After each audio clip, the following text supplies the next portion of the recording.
Bem-aventurados os puros de coração, porque eles verão a Deus. Então lhe apresentaram os meninos para que os tocasse, mas os discípulos ameaçavam os que lhe apresentavam. O que, vendo Jesus, levou muito a mal e disse-lhes: Deixai vir a mim os pequeninos e não os embaraceis, porque o reino de Deus é daqueles que se lhes assemelham.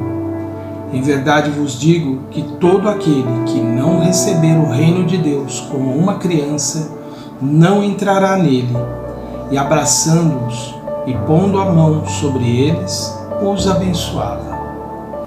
Olá, amigos do canal Espiritualidade.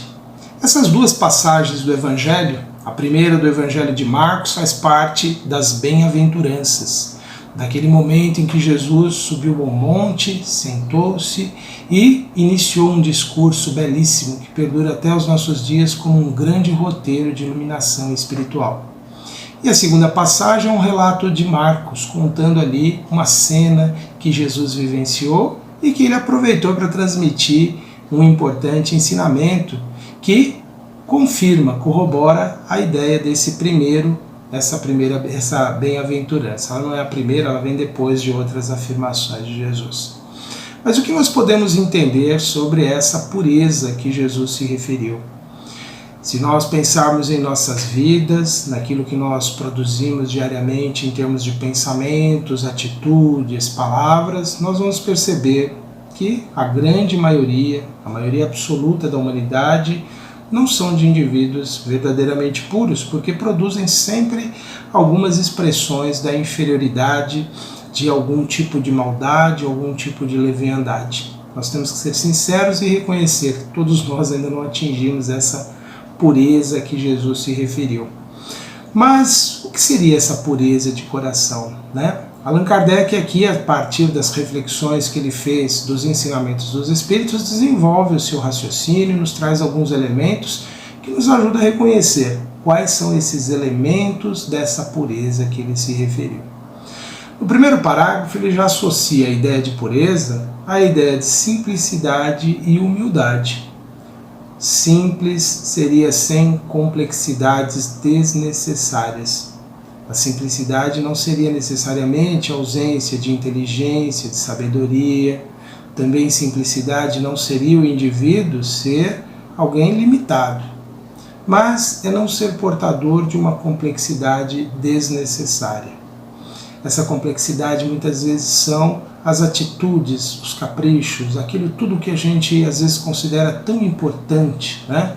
Não consegue viver de uma forma, por exemplo, natural, precisa de muitos elementos, muitos artifícios, tudo o incomoda, tudo traz algum tipo de dificuldade de sobreviver, tudo acaba sendo incômodo, porque não consegue reconhecer as coisas mais naturais da vida, as coisas mais simples.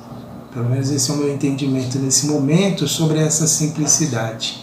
E a humildade, muito claro, né? É o oposto do orgulho, é o oposto do egoísmo. É a gente se reconhecer em termos justos, nem menos, porque aí já seria desprezo, seria falta de consideração por si mesmo, nem desejar mais. A humildade é a gente tentar reconhecer exatamente quem nós somos. Quando a gente está nesse trabalho de autoconhecimento, de saber quem nós somos, nós estamos sendo humildes. Então ele associa a ideia de que simplicidade e humildade exclui egoísmo e orgulho. Então Jesus, quando traz a criança como símbolo, né, de pureza, e associando que só poderão ver a Deus, e é lógico que isso é uma figura, porque Deus não tem forma, não pode ser visto. Quando Jesus disse verão a Deus, quer dizer, alcançar um nível de compreensão e de integração com a divindade, que ele mesmo, Jesus, possuía. Jesus via a Deus o tempo todo. Com os olhos do corpo físico, não. Jesus via a Deus em sua mente. Então é nesse sentido que ele diz: para chegar nesse estágio, como já temos aprendido no Espiritismo, temos que ser dotados de um espírito puro, sem as imperfeições, sem esses atributos inferiores que nós conhecemos tão facilmente em nós. É mais fácil a gente definir o que é imperfeito e impuro do que é perfeito e puro, justamente por causa da nossa realidade. Nós só conhecemos ainda a imperfeição e a impureza, e não há mal nisso, porque na verdade nós estamos evoluindo, é o estágio evolutivo em que nos encontramos. Então, quando nós falamos de imperfeições, impurezas, não quer dizer que nós estamos retomando aquela velha ideia que implantaram no cristianismo, de que somos portadores de um mal herdado de um casal primordial, Adão e Eva, que sobre nós reside algum tipo de pecado que os outros cometeram. Os pecados, os erros que nós cometemos, são a nossa herança, assim como os acertos. Então, quando se fala no Espiritismo sobre imperfeições, não é necessariamente algo completamente negativo. Na verdade, é o reconhecimento de um estado, de uma condição em que nos encontramos. E aí, então, poderíamos levantar essa objeção que Kardec desenvolve no seu raciocínio, que é aquela ideia que, sendo a criança um espírito tendo vivido muitas vidas, ele traz essas imperfeições das vidas passadas. Então, por que Jesus usou a criança como um símbolo de pureza, sendo que ela, na verdade, conserva ali um espírito impuro, imperfeito? E aí, então, nós vamos seguir esse raciocínio de Kardec e reconhecer que a criança, assim que nasce, ela ainda não é capaz de manifestar-se completamente como um espírito que, tendo vivido muitas vidas, adquiriu muitos méritos, mas também traz as suas imperfeições ainda muito profundas. Ele traz a ideia então de que a criança que Jesus tomou como símbolo de pureza é aquele estágio, aquela etapa da vida da criança quando ela nasce e ela precisa naturalmente de todos os cuidados, de todas as atenções. Imagine se a criança, ao nascer, não apresentasse a doçura, a candura, aquela aparência de pureza, aquele encantamento que as crianças nos despertam. Imagine se logo ali nós identificássemos nas crianças aquele espírito que realmente está ali revestido daquele corpo. Veja, se nos nossos dias nós temos inúmeros casos tristes, lamentáveis, e que Deus possa ajudar todos os envolvidos nesses dramas, há mães e pais que abandonam os seus recém-nascidos, ou às vezes nem permite que eles completem o seu nascimento. Se não conseguem ter essa empatia por essa fragilidade orgânica que eles demonstram, imagina se a criança se expressasse plenamente, completamente. Se ela ao nascer já aparecesse aquele ser completamente ainda em desenvolvimento espiritual, cheio de imperfeições. Seria algo muito difícil para todos nós recebermos esses seres. Por isso que nós vamos receber ainda a criança como um espírito puro, né? Ou melhor dizendo, como um ser puro naquele momento, naquele estágio. À medida que eles vão crescendo e vão se desenvolvendo, nós vamos percebendo as suas tendências, as suas atitudes. Me vem à mente agora algumas lembranças, algumas memórias do que nós vamos observando da nossa própria experiência e também hoje com as redes sociais de vídeos que são colocados e que mostra ali os comportamentos das crianças, que muitas vezes sugere claramente ali um indivíduo que já traz muita experiência. Mas quando eles nascem, eles precisam aparentar não ter nenhuma, justamente para nós acolhermos.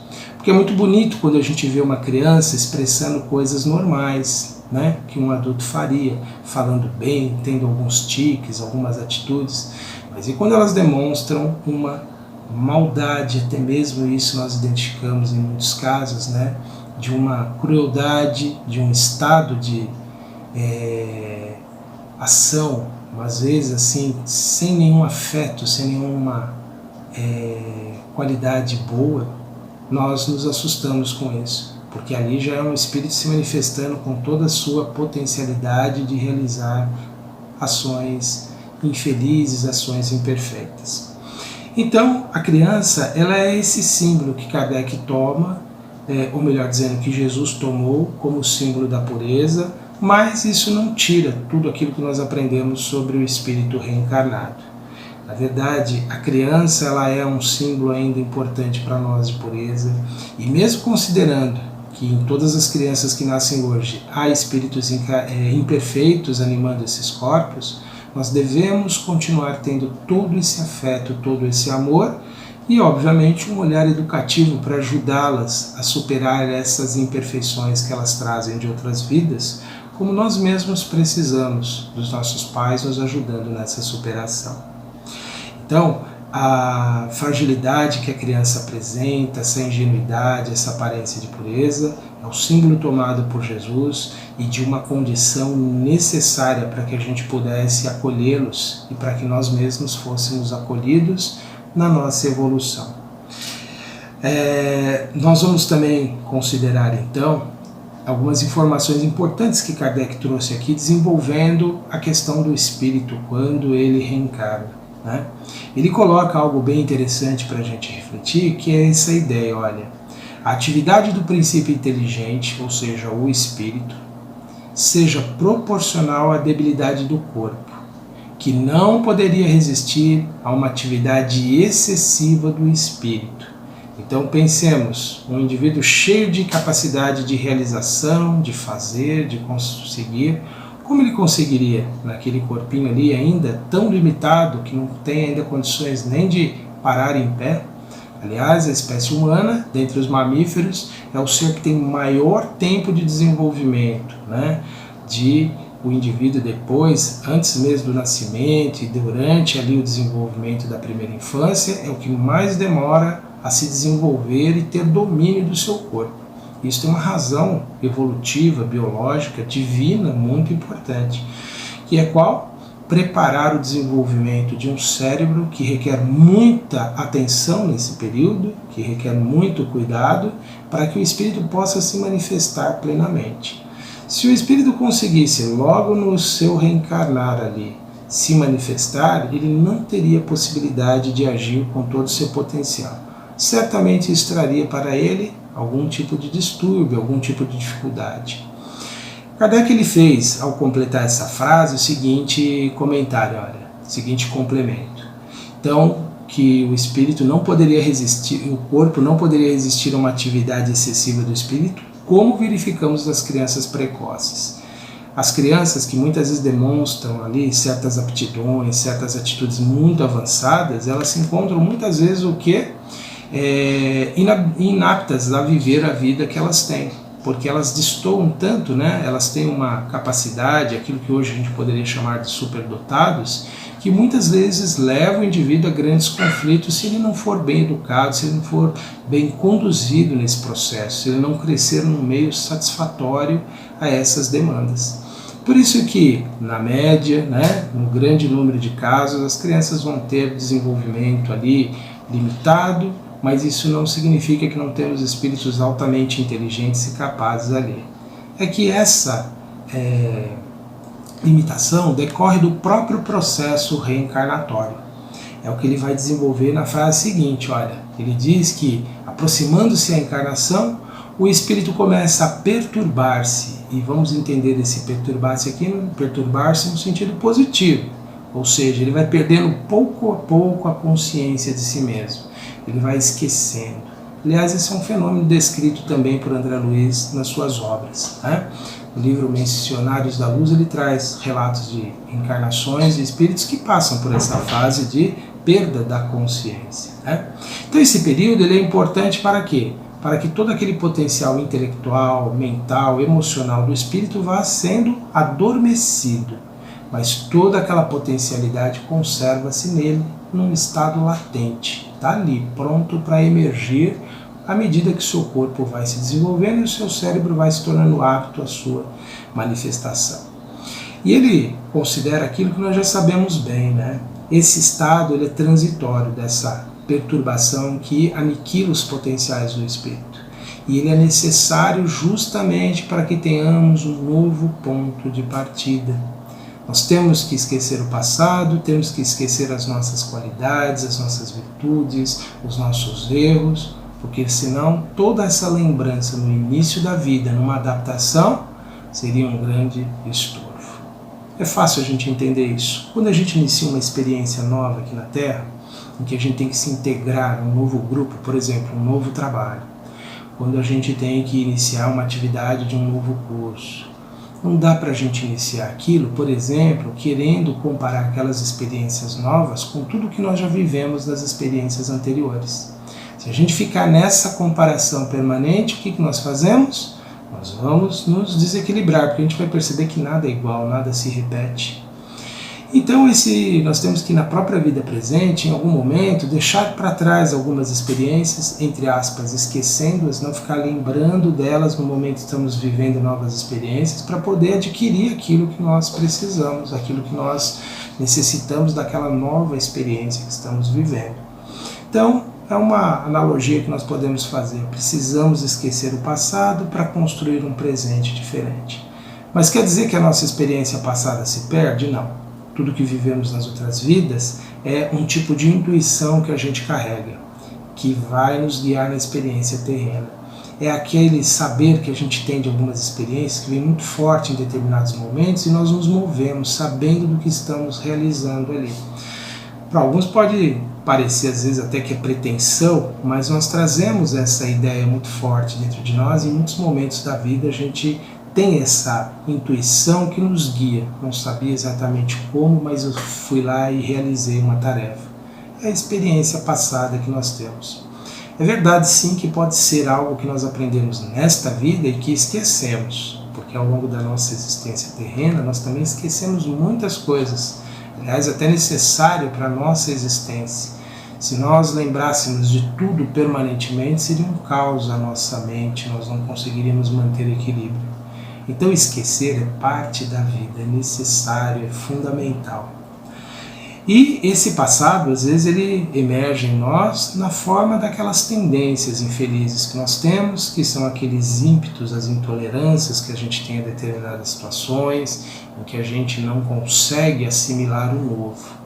Quando a gente vivencia isso, nós estamos também permitindo que o nosso passado haja de uma forma negativa e não positiva, como era de se esperar.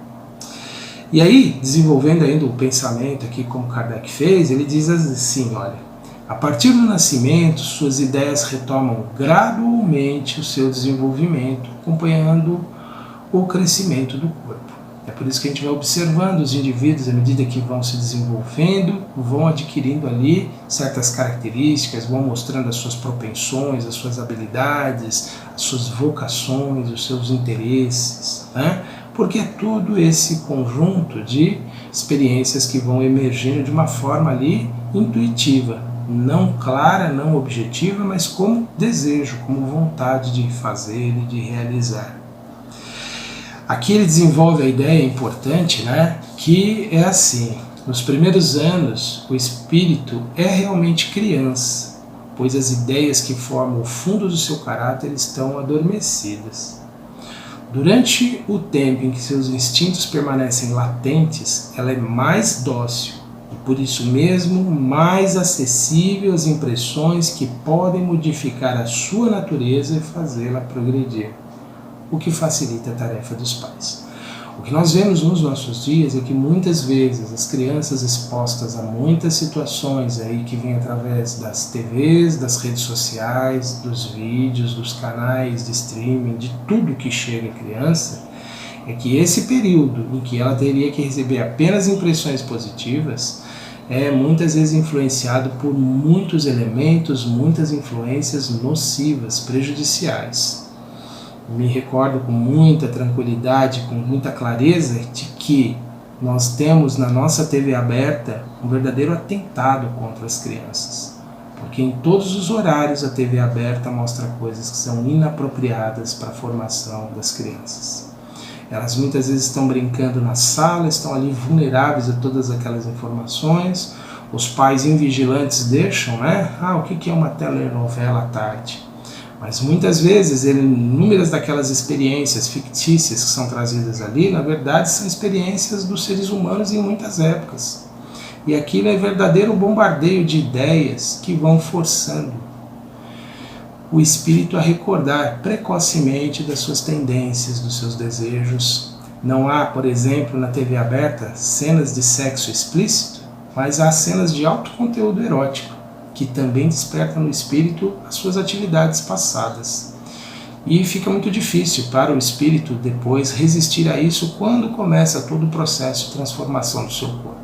Por isso que nós observamos tantas crianças sexualizadas tão precocemente, porque a atividade mental delas foi desrespeitada.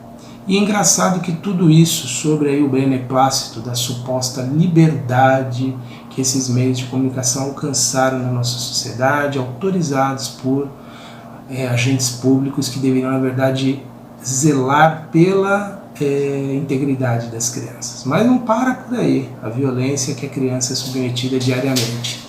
É a dos meios hoje das redes sociais, é daquilo que chega a elas através dos celulares, dos smartphones entregues pelos pais nas mãos delas para que elas não dêem trabalho. E aí a criança está submetida a todo tipo de informação, assim como também nós adultos somos. E aí nos cabe a reflexão, nós precisamos mesmo de tudo isso que vem bombardeando a nossa mente, que vem bombardeando todo o nosso pensamento, não necessitamos disso. Então, essas informações que vão chegando nessa primeira infância, elas são muito prejudiciais às crianças, né? Porque muitas vezes elas não conseguem assimilar o que há de bom da experiência terrena. E isso também cabe às crianças, as questões dos comportamentos dos pais, as suas atitudes, né? O que os pais fazem na frente das crianças, o fazem na presença delas e pensam que elas não estão olhando, não estão vendo, estão ali sistematicamente sendo absorvidos.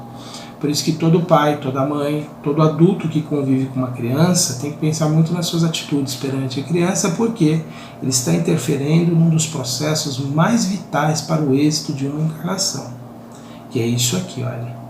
Durante o tempo em que seus instintos permanecem latentes, ela é mais dócil e, por isso mesmo, mais acessíveis às impressões que podem modificar a sua natureza e fazê-la progredir. Por isso que tudo que age contra essa etapa de desenvolvimento infantil, tão necessário preservá-lo, é algo que nos preocupa muito e que nos parece ser realmente, por algumas inteligências desencarnadas, por pessoas encarnadas também, intencional, levá-las a todo tipo de comportamento que as mantenham presas a essa condição de mais apego à vida material. É tarefa dos pais, é tarefa de todos que convivem com a criança preservar esse momento tão importante, esse momento de viver a pureza possível de uma encarnação. Que ao longo da vida a gente vai ter contato com muita coisa que desperta em nós as paixões, os instintos, os comportamentos desequilibrados, e nós temos que estar preparados para enfrentá-los, para rejeitá-los. A educação, então, é algo fundamental na primeira infância, ao longo de toda a vida do indivíduo, mas esse é o momento mais importante para o espírito, para consolidar as suas vitórias na vida terrena. E Kardec encerrou essa primeira abordagem sobre a pureza de coração, dizendo isso, olha, o espírito reveste, pois, por algum tempo a roupagem da inocência, e Jesus está com a verdade quando, apesar da anterioridade da alma, toma a criança como símbolo da pureza e da simplicidade. Ou seja, temos que buscar essa pureza, essa simplicidade, preservando-a na infância, mas tentando resgatá-la em nós também, tentando buscar aquele olhar que a criança tem para a vida. Quando Jesus disse que o reino dos céus é para aqueles que se assemelham à criança, a criança, ela tem uma vocação para aprender, para descobrir sempre nova. Nós é que muitas vezes na educação tiramos isso delas. Então nós temos que recobrar também ou retomar esses atributos da infância, de ver a vida com um olhar um pouco mais ingênuo, um pouco mais singelo, sem tantas elaborações mentais que às vezes nós fazemos, que são os julgamentos que nós fazemos sobre as pessoas. Temos uma disposição maior de aprender, de descobrir e não ter aquela atitude de adultos que nós temos, muitas vezes dizer, eu já sei sobre isso, eu já aprendi tudo sobre isso. É muito comum as pessoas lerem uma passagem do Evangelho e falar, já li isso centenas de vezes, eu já sei tudo. Será que sabemos mesmo? Será que já aprendemos mesmo? A criança tem a disposição de estar sempre assimilando algo novo. Todas as ideias podem ser abordadas de formas diferentes, com outras interpretações, com outros aprofundamentos, sem necessariamente comprometer o que tínhamos entendido até então. Então, uma criança, como símbolo de pureza, é o símbolo também daquele que está desejoso de crescer, de entender, de ampliar. Penso também que Jesus, ao usar o símbolo da criança, como o reino dos céus é para aqueles que se assemelham, é no sentido também de reconhecer que temos que ter essa disposição de rever, de aprender, de assimilar, de não permitir que as nossas ideias já adquiridas, assim como as experiências de vidas passadas, impeçam de a gente adquirir algo novo. Então o reino dos céus é para aqueles que se assemelham às crianças. Não exatamente para elas, não foi isso que Jesus disse. O reino dos céus é para as crianças, mas para aqueles que se assemelham a elas, ou seja, aqueles que têm a vocação natural de aprender, esquecendo os seus erros, esquecendo as suas imperfeições e tendo a disposição de receber algo novo para o seu crescimento. Eu convido então neste instante para a nossa prece de agradecimento a Deus, a inteligência suprema, o Pai de todos os seres, a Mãe de toda a criação. Senhor da vida, nós agradecemos, Pai, a bênção de tudo que nos é ofertado para o nosso crescimento e para a nossa transformação.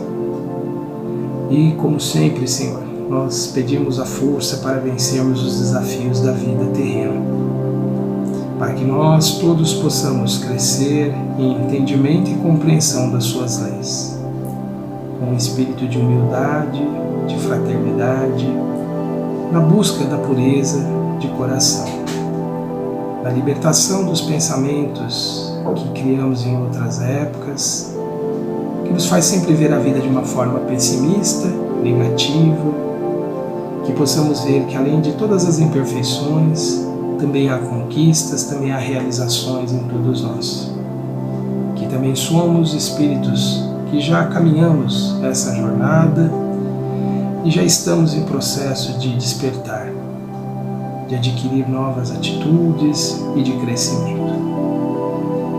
E que assim possa ser para todos os nossos irmãos em humanidade, para todos os que jornadeiam no mundo, que encontrem sempre o estímulo a essa busca interior de transformação, de crescimento, de autoconhecimento.